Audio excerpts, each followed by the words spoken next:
ఈరోజు దేవుని వాగ్దానం మొదటి దినవృత్తాంతములు గ్రంథము 12వ అధ్యాయం 18వ వచనం.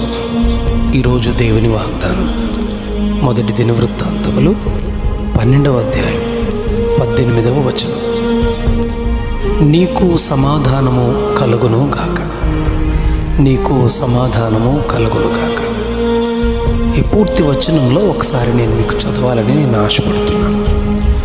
అప్పుడు 30 మందికి అధిపతి అయిన అమాషై ఆత్మవశుడై, దావీదు, మేము నీ వారము, యెషై కుమారుడా, మేము నీ పక్షమున ఉన్నాము, నీకు సమాధానము కలుగునుగాక, సమాధానము కలుగునుగాక, నీ సహకారులకును సమాధానము కలుగునుగాక, నీ దేవుడే నీకు సహాయము చేయునని పలుకగా, దావీదు వారిని చేర్చుకొని వారిని తన దండునకు అధిపతులుగా చేశాడు.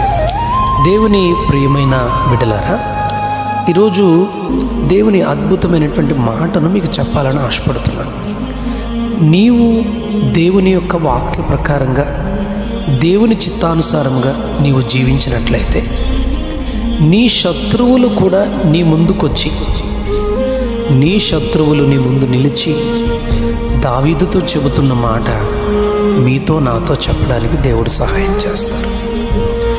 ఇక్కడ ఈ మాట చెప్పేవారు ఎవరు అని మనం గమనిస్తే గనక 12వ అధ్యాయము దినవృత్తాంతాలు మొదటి గ్రంథం 1వ వచనంలో చూస్తే, దావీదు కీషు కుమారుడైన సౌలునకు భయపడి ఇంకనూ దాగి ఉండగా, సౌలు బంధువులకు బెన్యామీనీయులలో పరాక్రమశాలులు కొందరు దావీదు నొద్దకు యుద్ధ సహాయము చేయుటకై అతని యొద్దకు సిక్లగునకు వచ్చిరి. వీరు విలుకాండ్రయి కుడి ఎడమ చేతులతో వడిసెల చేత రాళ్ళు రువ్వుటకు, వింటి చేత అంబులు విడుచుటకును సమర్థులైన వారు. దావీదు దగ్గరికి వీళ్ళందరూ వచ్చారు. వీరెవరంటే దావీదును విరోధిగా చూస్తున్న సౌలు యొక్క బంధువులు. సౌలు బంధువులు దావీదుకి విరోధులుగా ఉండాలి, కానీ వారు వచ్చి దావీదుతో మాట్లాడుతున్న మాట, దావీదు వస్తున్న వారిని అడిగారు, బాబు మీరు నా దగ్గరికి వచ్చారు. 17వ వచనం చూడండి. దావీదు బయలుదేరి వారికి ఎదురుగా పోయి వారితో ఇట్లనెను, మీరు సమాధానం కలిగి నాకు సహాయం చేయుటకై నా యొద్దకు వచ్చిన యెడల నా హృదయము మీతో అతికి ఉండును. అట్లుగాక నా వలన మీకు అపకారమేదియూ కలగదని ఎరిగి ఉండి నన్ను నా శత్రువుల చేతికి అప్పగింపవలనని మీరు వచ్చి ఉన్న యెడల మన పితరుల యొక్క దేవుడు దీనిని చూచి మిమ్మల్ని గద్దించునుగాక అని చెప్పాడు. ఓ మాటలో చెప్పాలంటే, దావీదు యొక్క సౌలు యొక్క బంధువులు దావీదు దగ్గరికి వచ్చి శత్రుత్వముగా దావీదును తీసుకెళ్ళి తమ బంధువు అయినటువంటి సౌలుకు అప్పగిస్తారేమో అని అనుకుంటూ మీరు నా దగ్గరికి వచ్చారు. నాతో మీరు సమాధానం కలిగి మాట్లాడడానికి వచ్చారా, లేక నన్ను తీసుకెళ్ళి సౌలుకు అప్పగించడానికి వచ్చారా? అయితే మన పితరుల దేవుడైన యెహోవా దీనిని చూచి మిమ్మల్ని గద్దించునుగాక అనగానే వాళ్ళు అంటున్నారు, దావీదు, మేము నీ వారం, యెషై కుమారుడా, మేము నీ పక్షమున ఉన్నాం, నీకు సమాధానము కలుగునుగాక అని వారెంతో సంతోషంతో దావీదుకి అభివాదం చేసి వారి హృదయాన్ని దావీదుతో కలిపినట్టుగా మనం చూస్తాం. ఇప్పుడే నేను చెప్పాను ఆరంభంలో, నీవు దేవుని వాక్య ప్రకారంగా జీవిస్తూ దేవుని చిత్తానుసారంగా ముందుకు వెళ్ళిపోతూ ఉంటే నీ శత్రువులను కూడా ప్రభువు నీకు మిత్రులుగా ఆయన చేయడానికి ఆయన సిద్ధంగా ఉన్నారు. ఇంకో మాట మీకు నేను చూపించాలని ఆశపడుతున్నాను. చూడండి, ఆదికాండము 26వ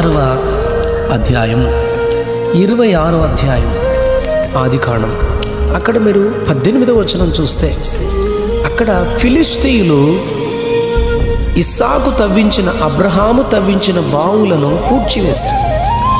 18వ వచనంలో, 15వ వచనంలో కూడా ఆ దినములలో, ఆ అబ్రహాము దినములలో అతని తండ్రి దాసులు తవ్విన బావులన్నిటినీ ఫిలిష్తీయులు మన్ను పోసి పూడ్చివేశారు.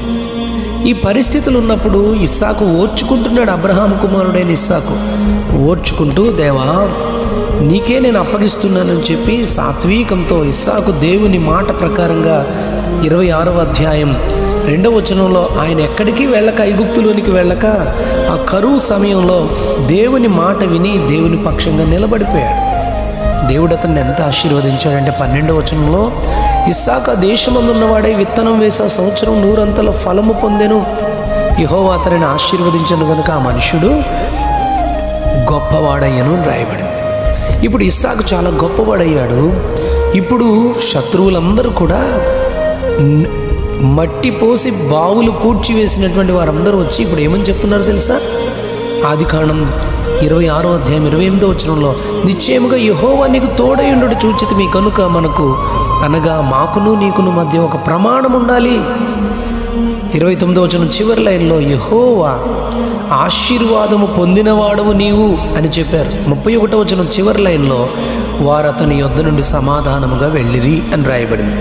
నేను ముగిస్తూ చెప్పే మాట, నీవు నేను దేవుని వాక్య ప్రకారంగా నడుస్తూ, దేవుని చిత్తానుసారంగా మనం నడుస్తూ ముందుకు వెళ్ళిపోతూ ఉంటే మన శత్రువులను సహా దేవుడు మిత్రులుగా చేయడమే కాదు, మన శత్రువులు వచ్చి మనలను దీవించి వారు వెళ్తారు.